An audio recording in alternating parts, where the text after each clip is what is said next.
ప్రభువున ప్రతి ఒక్కరికి వందనాలు చేస్తున్నా. ప్రత్యేకముగా గత వారంలో పెర్గం సంఘాన్ని గురించి ఇంకా కొంత ఉంది కాబట్టి గత వారంలో నేర్చుకున్నాం. పెర్గం అంటే ఏమనుకున్నాం? దుర్గము లేక కోట. కాబట్టి ఆ కోటలో ఎక్కడున్నది? చిన్న ఆసియాలో పరంగణాలో ఉంది అంటే అనగా టర్కీ ప్రాంతం ఉంది. అది సముద్రం ఒడ్డున కట్టబడిన పట్టణం. అక్కడ అది యూనివర్సిటీ ఉంది, పుస్తక భాండాగారం ఉంది, అంటే లైబ్రరీ ఉంది. అంటే దాదాపు 2 లక్షల అంటే పుస్తకాలు ఉన్నాయి అక్కడ. అంతేకాదు ఆ యొక్క చర్మ కాగితాలు తయారు చేసే పరిశ్రమ ఉంది. కాబట్టి అక్కడ ఎక్కువ గ్రీకులు కాబట్టి గ్రీకు సంప్రదాయం ఉంది. ఆ సమయంలో ఇక్కడ చెప్తున్నాడు, దేవుడైన యెహోవా యేసు చెప్తున్నాడు, ఏమన్నాడు? రెండసలు ఖడ్గం గలవాడు చెప్పు సంగతులు ఏవనగా వాడు ఏనంటే మొగన్సు ఏంటి? మొదటి అంశం ఏంటి? రక్షణ, స్వస్థత, క్షమాపణ. రెండవ అంశం తీర్పు. అదే తీర్పులో చెప్పుకున్నాం మనం ఏమని? అక్కడ లుస్త్రాలో బలహీనపరచబడిన ఆ యొక్క కుంటివాడు అది చెప్పుకొని రక్షింపడిన తర్వాత అతను ఆ ఊరి వాళ్ళందరూ ఆ యొక్క మరణంకేమో దుపతి అని, పౌలుకేమో హేర్మోన్ అని పేరు పెట్టారు. అయ్యలారా, నేను కూడా మానవున్నే, దేవుని కాదు, కాబట్టి నాకు సన్మానం వద్దు అని చెప్పి ఆపి దేవుని విశ్వాసం ఉంచిన వ్యక్తులుగా ఉన్నారు. కాబట్టి ఈ యొక్క ఖడ్గము అనగా యేసుక్రీస్తు. అందుకనే ఇక్కడ పెర్గమ సంఘం గురించి, ఓ పెర్గమా, సాతాను సింహాసనమందు ఉన్న స్థలములో నీవు కాపురం ఉన్నావు, నా యందు విశ్వాసి ఉంచినావు. అంతేకాదు మీ యొక్క దినములలో సాక్షి అయిన అంతిపస్ చనిపోయిన దినములో నీవు నా నామాన్ని గట్టిగా చేపట్టావు. ఏమండి అంటే విశ్వాసం ఉంచావు. ఎవరించింది? పెర్గం సంఘం. సాక్షి ఎవరు? యేసుక్రీస్తు.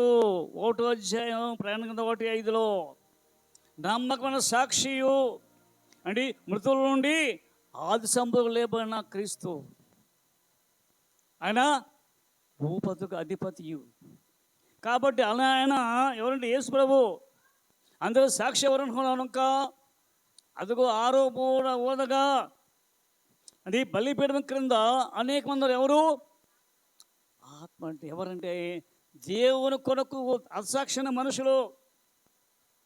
అంటే శిరస్సు. కాబట్టి వారు నాథా ఎప్పుడయ్యా మాకు న్యాయం తీరుస్తావు? వారు ఎప్పుడు ప్రార్థన చేస్తావు? అయ్యా మీ వలనే మీ సహోదరులు కూడా రక్షింపడాలి కాబట్టి అంతవరకు అయ్యా మీరున్నాడని చెప్పాడు.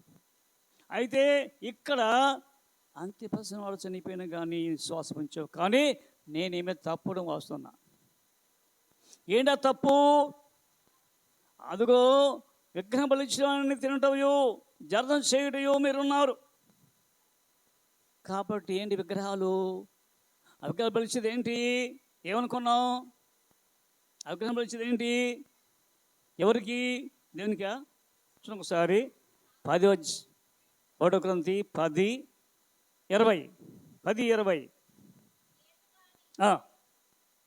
అన్యజనులు అర్పించు బలులు దేవునికి కాదు దెయ్యములకు అన్నది ఎక్కండి. అందుకనే దెయ్యాలను పూజిస్తున్నారట. అందుకు అయ్యా తినకూడదు. ఆనాడు విగ్రహం బలించిన వాటిని తిన్నారట. తిని ఏమైపోయారు? ఏమండి? అందుకనే 10వ అధ్యాయం 7వ వచనం 1 కొరింథీ, జనులు తినుటకు తాగుటకు కూర్చుండ్రి, అని వ్రాయబడినట్లు వారిలో కొందరి వలె మీరు విగ్రహారాధికులై ఉండకుడి. విగ్రహారాధన ఉండకుడి. మరియు వారి వలె మనం వ్యభిచరింపక వారిలో కొందరు వ్యభిచరించినందున ఒక్క దినములోనే 23,000 మంది కూలిరి. 23,000 మంది చనిపోయారట. తెగులు చేత సంఖ్యాకాండం రాయబడి ఉంది ఇక్కడ 25వ అధ్యాయంలో. కాబట్టి అలా చేయకూడదే మీరు. విగ్రహం వలసిన తింటావు, వ్యభిచరించావు. అందుకని బిలాము బోధేంటంటే అక్కడ బిలాము బాలాకు పిలిపించాట. ఎందుకయ్యా, మా దేశానికి చాలామంది వచ్చారండి, ఐగుప్తు దేశం నుంచి చాలామంది, వారు మా ఊరు వచ్చారు. కాబట్టి వారు భూతలాన్ని కప్పారంటే భూమి నిండా ఉన్నారు వాళ్ళు స్థిరపడి మా మీదికి యుద్ధం వస్తారేమో. కాబట్టి వాళ్ళని జయించాలంటే నువ్వు రావాలా బిలాము గారు. ఆ బిలామును పిలిచారట. పిల్లలాంటి వాడు ఎవరిని దీవిస్తే వారు దీవెనపడుతున్నారు, ఎవరు శపిస్తే శపపడుతున్నారు. అందుకనే ఆ యొక్క బాలాకు దగ్గరికి వెళ్ళడానికి దేవుని దగ్గరికి వెళ్ళేట. ప్రార్థన చేసేయండి, ప్రభువా వెళ్ళొచ్చా? ఇదిగో వాళ్ళు ఎలాంటి సభలు దేవుని చేత ఆశీర్వదింపడిన వారు, జాగ్రత్త. అయితే బాలాకు అది ఏంటంటే బంగారు చూపించాడు. అంటే ఎప్పుడైతే డబ్బు చూపిస్తావో ప్రతి వారికి ఆశ. ఎప్పుడైతే చూపించాడో, ఏంటి ప్రభువా, అయ్యా నీ ఇష్టం వెళ్ళు. కానీ మార్గములో దేవుడే కత్తి పట్టుకొని నిలబడ్డాడట. నిలబడ్డాడు. కానీ ఈయన మనసు అంతండి ధనం మీదే బిలా మనసు. కానీ తన మోస్తున్న గాడిద చూస్తున్న గాడిద, అమ్మో నా యజమాను చంపడానికి దేవుని దూత మార్గంలో ఉంది కాబట్టి పక్కిలిపోయింది ఆ యొక్క గాడిద. అదే బాగా గాడిద అట కొడుతున్నాడు. ఏంటి కొడుతున్నావు? కానీ ఇరుకు మార్గంలో ఎప్పుడు ఎవరు? బిలాముతో పాటు గాడిద వెళ్తున్నట్ట. చూసి గోడకు అదిమి పడేస్తున్నట్టు బిలామును.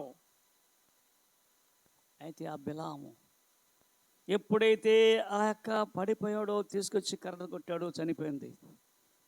గాడిదకు మాట ఇచ్చాడు దేవుడు. ఎవరికి మాట ఇచ్చాడట. అప్పుడు బిలాము అంటున్నాడు, ఓ బిలాము గారు, నీతో ఉన్నంత కాలము ఎప్పుడైనా చేయటం అద్దా? అప్పుడు దేవుడు కన్నులు తెచ్చాడట.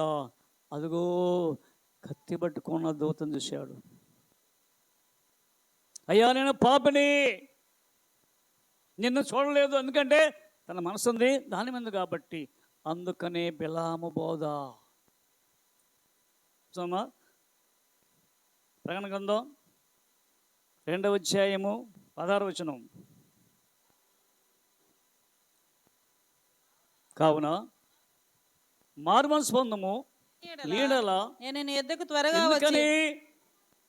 అయ్యా మారుమనసు పొందండి, లేక నేను త్వరగా మీదకి వస్తాను. నా నోట నుండి వచ్చు ఖడ్గము చేత వీరితో యుద్ధము చేసేది. కాబట్టి నా నోట ఖడ్గం ఉందంటే వాక్యం అనే ఖడ్గం వచ్చి కాస్తుంది. కాబట్టి జాగ్రత్తగా ఉండండి. సంఘములతో ఆత్మ చెప్పుచున్న మాట, చెవిగలవాడు వినును గాక. సంఘములతో ఆత్మ, దేవుని ఆత్మ, పరిశుద్ధాత్మ చెప్తున్నట్ట ఈ దినాల మనతో కూడా. ఏం చెప్తుంది? అదిగో చెవిగలవాడు అంటే మనకు చెవు ఉందా? చెవులుంటే విందాం, చెవులు లేకపోతే అయ్యో ఏం ప్రయోజనం? చెవిటి అలాగా ఉంటే చెవుడు దగ్గరికి వచ్చి ఎంత చెప్పినా ఎంత సంతోషపడుతున్నా తెలుసు పడుతుందా? వాడికి వినపడదు. ఎందుకంటే చెవుడు కాబట్టి. అయితే మనము విన్న వాక్యాన్ని వృధం చేర్చుకోవాలి. కాబట్టి జయించువానికి మరుగై ఉన్న మన్నాను చూడండి. జయించు అంటే ఎలా జయించాలా అంటే అక్కడ ఒకటి ఉంది, నికోలాయితు బోధ ఉంది. ఎక్కడ నికోలాయితు బోధ? పెర్గములో ఉంది. పెర్గము సంఘం నికోలాయితు బోధ. ఏంటి నికోలాయితు బోధ? ఎందుకు మార్పు చెందాలా అంటే నికోలాయితు బోధ అంటే ఏమంటారు చూద్దాం ఒకసారి. 1 పేతురు 2 పేతురు 1-3 వచనాలు త్వరగా. 1 పేతురు 2 పేతురు 2:1-3 1 నుంచి 3 వచనాలు. మరియు అబద్ధ ప్రవక్తలు ప్రజలలో ఉండిరి. అయ్యా ఎవరంటే అబద్ధ ప్రవక్తలు ప్రజలలో ఉన్నారు. చాలా మంది వస్తున్నారు, ప్రజలు అబద్ధ ప్రవక్తలు ఉన్నారు. అటువలనే ఎటువలే అబద్ధ ప్రవక్తలు వచ్చి ఇంటింటికి వస్తున్నారు. అయ్యా అనేకమైన అది మంచి మాటలు చెప్తున్నారు, మోసం మాటలు చెప్తున్నారు. అయ్యొద్దు. అటువలనే మీలోను అబద్ధ బోధకులుందురు. ఏమండి మీలోనంటుంది, మనలో కూడా అబద్ధ బోధకులు ఉంటుంది. ఆ దైవజనులు అబద్ధ బోధకులు, వాళ్ళ బోధ అంటే బాగా ఇష్టంగా ఉంటుంది, తీయని మాటలు చెప్తారు. అందుకనే చూడండి కొలస్సీ పత్రిక 2:4 చూడండి ఏం మాట చెప్తారు వాళ్ళు. కొలస్సీ 2:4 ఎవడైనాను చక్కని మాటల చేత చక్కని వల్లండి స్పీడ్ మాట్లాడట. ఎవడైనా చక్కని మాటల చేత మేము మోసపరుచుకున్నట్లు ఈ సంగతి చెప్పుచున్నాను. కాబట్టి జాగ్రత్తయా, మీలో అబద్ధ భక్తులు ఉన్నారు. పేరు చెప్తున్నాడు పేతురు అండి, సర్వ సంఘం చెప్తున్నాడు. అయ్యా మీలో అబద్ధ భక్తులు ఉన్నారు, కానీ మీలోను కూడా అబద్ధ భక్తులు ఉన్నారు. ఎందుకని ఇక్కడేమో అది తీయని మాటలు మోసపు మాటలు అవి చెప్తే చూడండి దేవుని సన్నిధిలో అండి వాక్యం అంటారు, కానీ తీయని మాటలు చెప్తే అబ్బా వాళ్ళు భలే చెప్పారండి. ఇక ఆ మాటలు ఏమిందాం, ఆ వాక్యం ఏందాం అంటారు, కానీ అట్ట కాదట. నీకు బోధించిన బోధకుడు ఏమయ్యాడు, ఎప్పుడు ఉండేది ఈ బోధ. కాబట్టి యోచించండి. అందుకని అంటున్నాడు పేతురు, నేను శరీర విషయంలో దూరముగా ఉన్నాను, ఆత్మ విషయంలో మీతో కూడా ఉండి మీ యోగ్యమైన ప్రవర్తనను క్రీస్తునందలి మీ స్థిర విశ్వాసమును చూసి ఆనందించుచున్నాను. అయ్యా స్థిరత్వం ఉండాలి, స్థిరత్వం. అందుకనే ఇక్కడ 2 పేతురు 2:2 వచనం.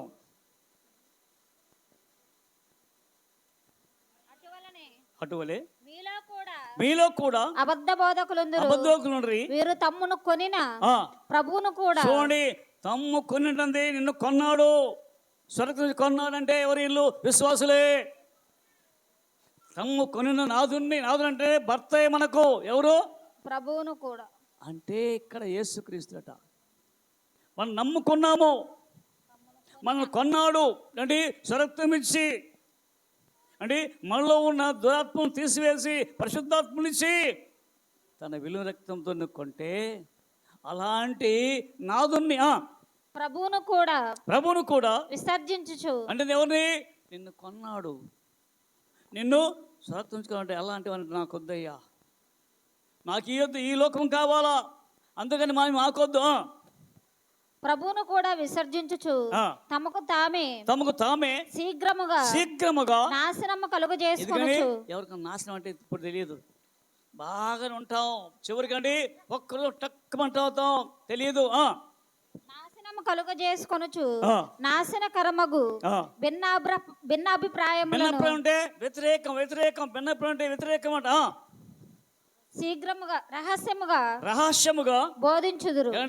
భిన్నం అంటే వ్యతిరేకంగా, అరే వాడు నమ్మొద్దురా, చెప్తున్నాడు మంచిడు కాదు అని ఇక్కడ అయ్యా ప్రైజ్లాడు అంటే ఇక్కడ ఆడ మాత్రం నమ్మొద్దని చెప్తాం. భిన్నమైన మాటలు అంటే ఇక్కడ వేషధార మాట చెప్తున్నట. కాబట్టి దుర్బోధ, భిన్నాభిప్రాయములు రహస్యంగా బోధించు మరియు అనేకులు వారి పోకిరి చేష్టలను ఎవరండి? అనేకులట లోపల, బయట మాత్రం బాగుంటారట. అంటే పోకిసీలు అంటే ఇక్కడ మంత్రి ఉన్నప్పుడు జాగ్రత్త ఉంటారు, బయటికి వెళ్ళినప్పుడు వారి శాస్త్రాలు, వారి ఆలోచనలు, వారి తలంపులు పోకిరి చేష్టలను అనుసరించి నడుతురు. వీరిని బట్టి సత్య మార్గము దూషింపబడును. ఏంటండి? యేసు మార్గం దూషింపబడుతున్నట. అందుకని జాగ్రత్త. కాబట్టి అందుకు మారు మనసు పొందాలా, లేకపోతే కుదరదు. కాబట్టి అందుకే చెప్తున్నాడు ఏమని, అందుకే దేవుడు అంటాడు, అయ్యా సంఘములతో ఆత్మశిల్ప సంగతులు ఏమనగా. ఏం చెప్తున్నాడు సమ్మ? ప్రకటన గ్రంథం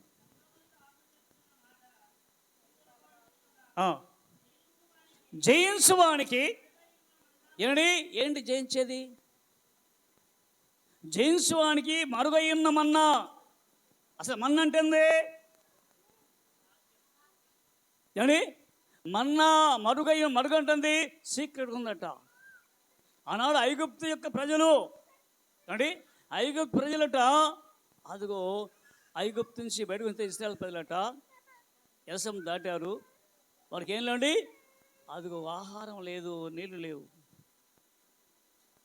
మోషే తిరగబడ్డాడు, ఏంటి మోషే గారు నువ్వు నడిపించావు, ఎర్ర సముద్రం దాటొచ్చాం, కానీ ఇక్కడ మాకు ఆహారం లేదు అంటే. చూడండి ఒకసారి నిర్గమకాండం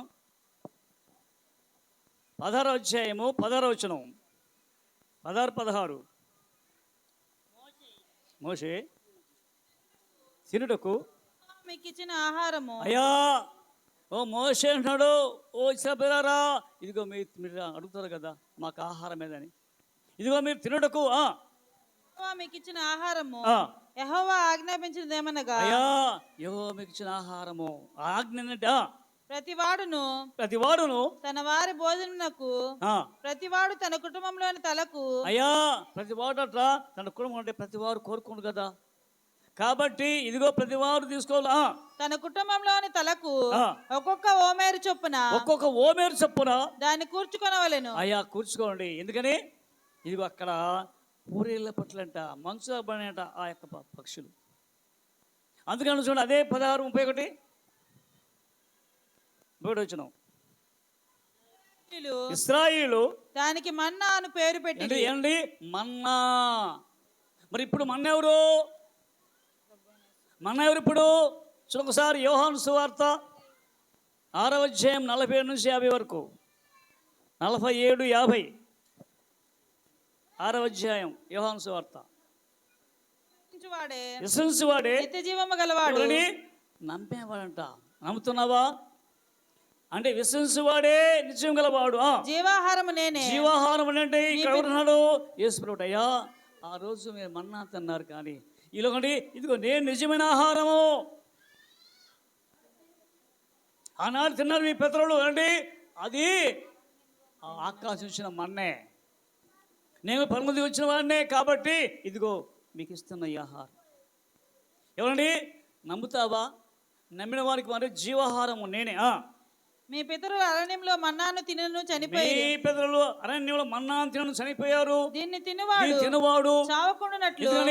ఆ పాదమందరూ మన్నాను తిన్నారంట. ఏమైపోయారు? చనిపోయారు. అందరు చనిపోయారయ్యా. ఆ మన్న కాదు, అది ఫిజికల్, అది బాహ్యమైన ఆహారము. మనం కూడా ఇప్పుడు తినేదండి బాహ్యమైన ఆహారమే మన ఇళ్ళలో. కానీ ఇప్పుడు అండి అది ఆత్మ స్పిరిచువల్ ఫుడ్.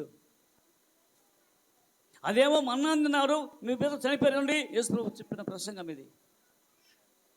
అయితే దీన్ని తినవాడు సాగుకున్నట్లు పరలోకం నుండి దిగి వచ్చిన ఆహారం ఇదే. అయ్యో మీ కొరకు పరలోకాన్ని విడిచిపెట్టానయ్యా. ఆ పరలోక వైభవాన్ని విడిచిపెట్టి అండి నన్నే రక్షణ చేసుకొని మీ కొరకు దాసులుగా వచ్చానయ్యా. భావిస్తున్నారు మరి. కాబట్టి నీ పరలోకం వచ్చిన జీవాహారము నేనా? పరలోకం నుండి దిగి వచ్చిన జీవాహారము నేనే. ఎవడైనను ఈ ఆహారం భుజించితే వాడు ఎల్లప్పుడూ జీవించును. అంటే ఏంది అర్థం? అంటే ఇది అక్షయమైన ఆహారము. క్షయమైన ఆహారం కాదు ఇది. అక్షయం ఏంటంటే అక్షయం ఏంటండి? క్షయము కానిది ఎప్పటి ఉండదట. మనం ఈరోజు భోజనం వండుకొని పెట్టాం అనుకోండి, 2 రోజులకు 3 పురుగులు పట్టుద్ది. అది అట్టది కాదు. అంటే ఎప్పుడు జీవించే ఆహారం ఇది. మరి ఆహారము మనం అందుకనే మనము ఆదివారం తీసుకుంటున్నాం. కాబట్టి జయిస్తావా అంటే ఏం జయించేది? లోకము జయించేవానికి. ఏ లోకము? లోకం చేయలేదండి. అందుకనే ఆ యొక్క ఒకటో యోహాను పత్రిక 2:16లో అండి, అదిగో శరీరాశ, నేత్రాశ, జీవుడము చూపించేది ఎవరు? అపవాది. కాబట్టి ఈ యొక్క శరీరానికి అది కావాలి. అందుకనే యేసును జయించాడు. ఎలా మత్తయి సువార్త 4వ అధ్యాయంలో ఎప్పుడైతే యేసు ప్రభు 40 దివారాత్రంలో ఉపవాసం ఉన్నాడో, ఎమ్మటే అపవాదట కొండ మీద తీసుకెళ్ళిపోయాడు. యేసు ప్రభుని తీసుకెళ్ళిపోయి, అయ్యా నేను 40 రోజుల నుండి నీకు ఆహారం అయి ఉంటుంది కాబట్టి ఇదిగో ఈ రాళ్ళు రొట్టెలు చేసుకో. ఏమండి, అవి మనుషులు రొట్టె వలన కాదు, దేవుని నోటి ప్రతి మాట వలన నన్ను జీవిస్తాడు. అంతేకాదు, అయ్యా నువ్వు అదిగో ఇక్కడి నుంచి దూకు, దేవుని కుమారుడు అయితే అంటే, అయ్యా ఇదిగో ఇంకోచోట రాయబడి ఉంది, నీ దేవుని శోధింపబడదని. రోగజలను చూపించాడు రోగరాజుల మహిమను అంటే ఇక్కడ శరీరాశ, నేత్ర, జీవపుడమ్ము అంటే ఇవన్నీ త్యజించాలంటే మనలో నుండి అవన్నీ తీసివేసుకోవాలా.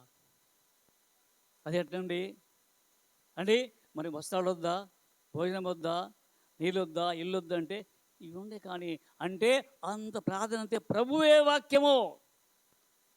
కాబట్టి జయించిన వాడికి అదిగో పరలోకమున్న మన్నాను భుజిస్తాను. ఎవరికండి?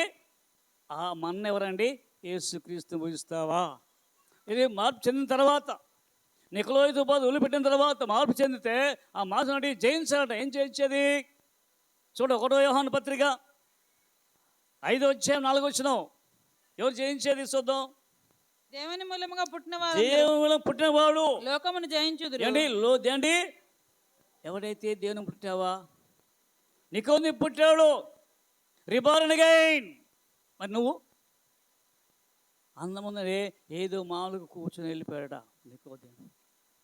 పరిసయ్యుడు, బోధకుడు కానీ ఎప్పుడైతే జన్మించాడో అండి, ఇప్పుడు ఏమయ్యండి?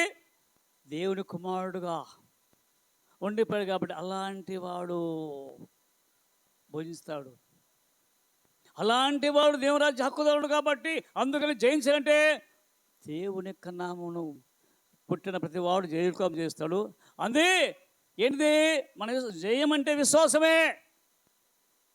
లోకము జయించే జయమే విశ్వాసం. లోకాన్ని జయించడంటే అది ఈ 3. కాబట్టి అన్న ప్రేమ గ్రంథంలో నేను అదిగో మరుగైన మాన పొందుతాను. అంతే కదా సుమా? మరియు అతనికి తెల్ల రాతినిత్తును. తెల్లరా ఏంటి? రాయి. నువ్వు జయిస్తే నీకు మన్నా. రెండవది తెల్లరాయి.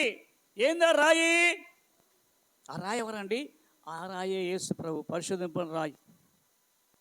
చూడొకసారి యెషయా గ్రంథం 28:16. యెషయా గ్రంథం 28:16.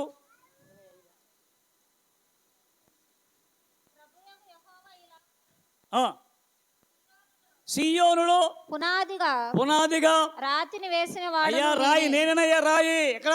సియోన్ అంటే అర్థం ఏంటి? యెరూషలేములో మరొక పేరు యెరూషలేము, సియోను. కాబట్టి నేను ఇదిగో సియోనులో పునాదిగా వేసిన వాడను నేనా? పునాదిగా రాతిని వేసిన వాడను నేనే. అది పరిశోధింపబడిన రాయి. అది పరిశోధింపబడిన రాయి. అదే చాలా పరిశోధన. ఏం రాయి ఇది?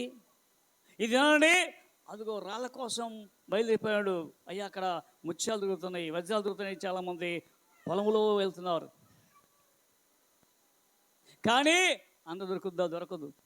అందుకని రాయి తీసుకొస్తే కుదరదు.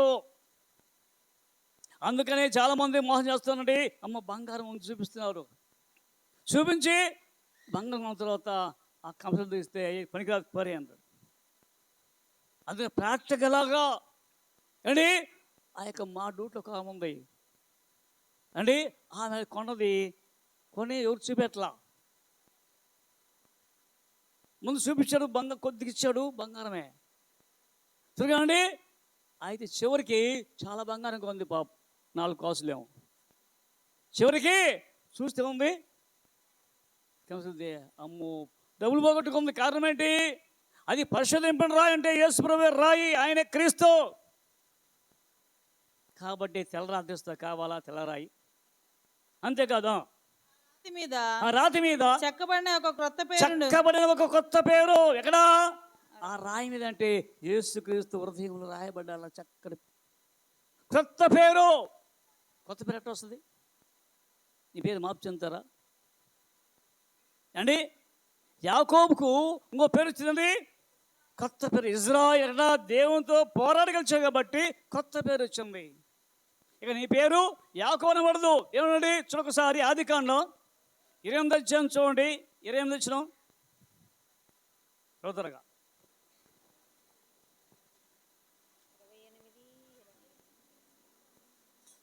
28 30 క్షమించాల 32:28. అప్పుడు ఆయన నీవు దేవునితోను మనుషులతోను పోరాడి గెలిచిది కనుక ఇక మీదట నీ పేరు ఇశ్రాయేలే గాని యాకోబు అనబడదని చెప్పాను. పేరు మాత్రం మార్చింది. ఒక రోజు ఎవరికి పేరు మార్చేది అంటే ఆయన ఎంత విశ్వాసం ఉంది వారి సేవకులకు, అది ప్రతి వారికి అట. అంతే కొత్త పేరు వస్తుంది. చూడొకసారి యెషయా గ్రంథం 62:2.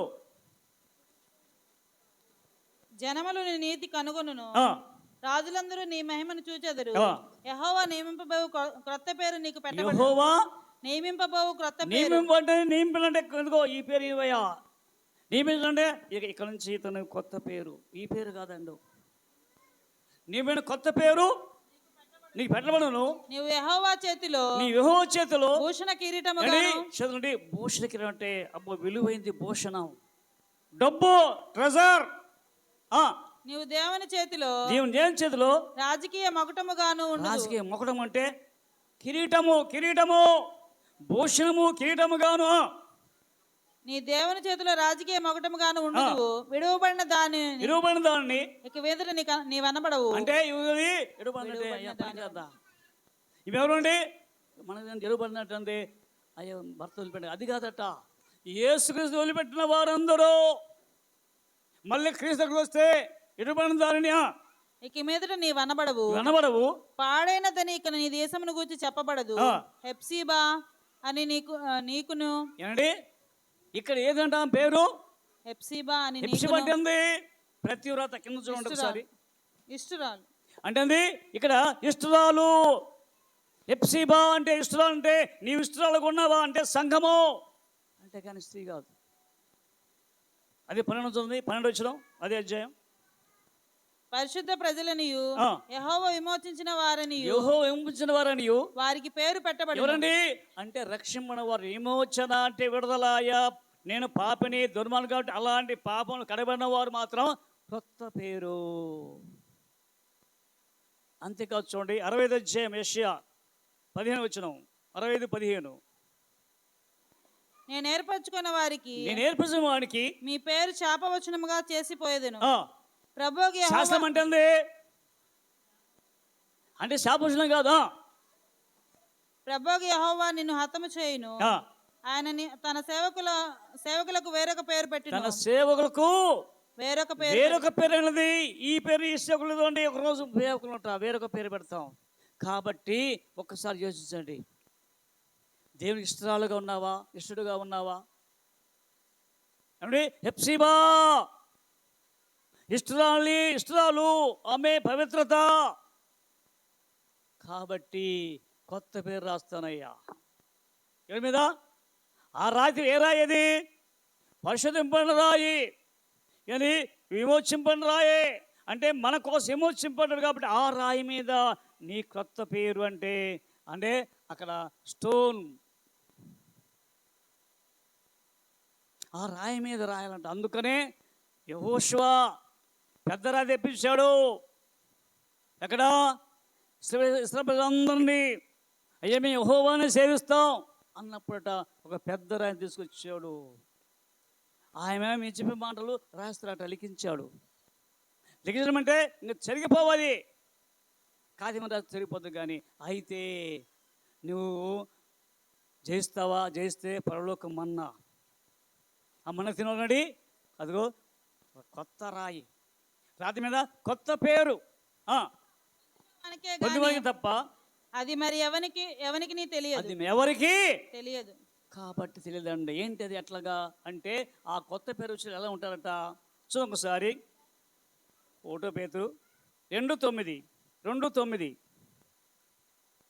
అయితే మీరు చీకటిలో నుండి ఆశ్చర్యకరమైన తన వెలుగులోనికి మిమ్మల్ని పిలిచిన వాని గుణాతిశయములను ప్రచురము చేయ నిమిత్తము. అయితే చీకట్లో ఉన్నారు ఇప్పటిదాకా చీకట్లో, అయితే అని పిలుస్తుంటే వెలుగులోకి పిలుస్తున్నట. గుణాది పరిశ్రమ చేయ నిమిత్తము ఏర్పరచబడిన వంశము. ఏర్పరచంటే నేను ఏర్పాటు చేసుకున్నాడు అయ్యా.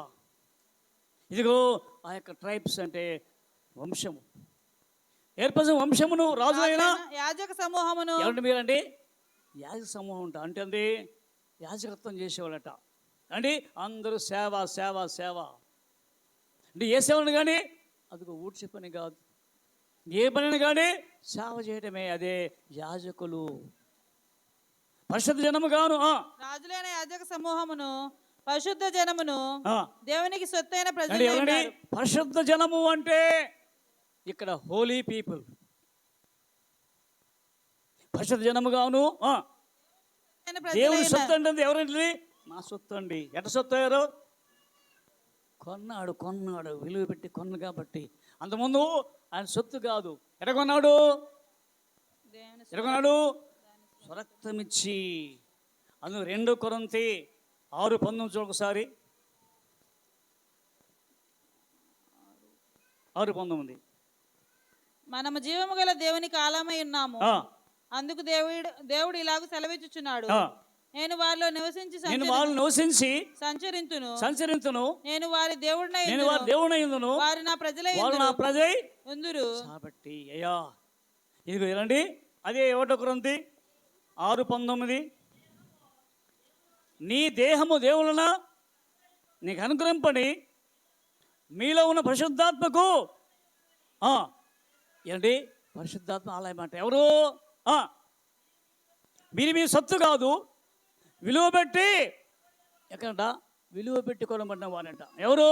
మనందరం ఎవరైతే ఆశ్రమం తీసుకున్నారో విలువ పెట్టి కొనబడిన వారు కాబట్టి. అందుకనే ఆ యొక్క పేరు కొత్త పేరు ఉందా? కొత్త పేరు ఉండటే ప్రభా ఇప్పుడే నీ యొక్క సందు ప్రభా మేము ప్రార్థిస్తున్నామయ్యా.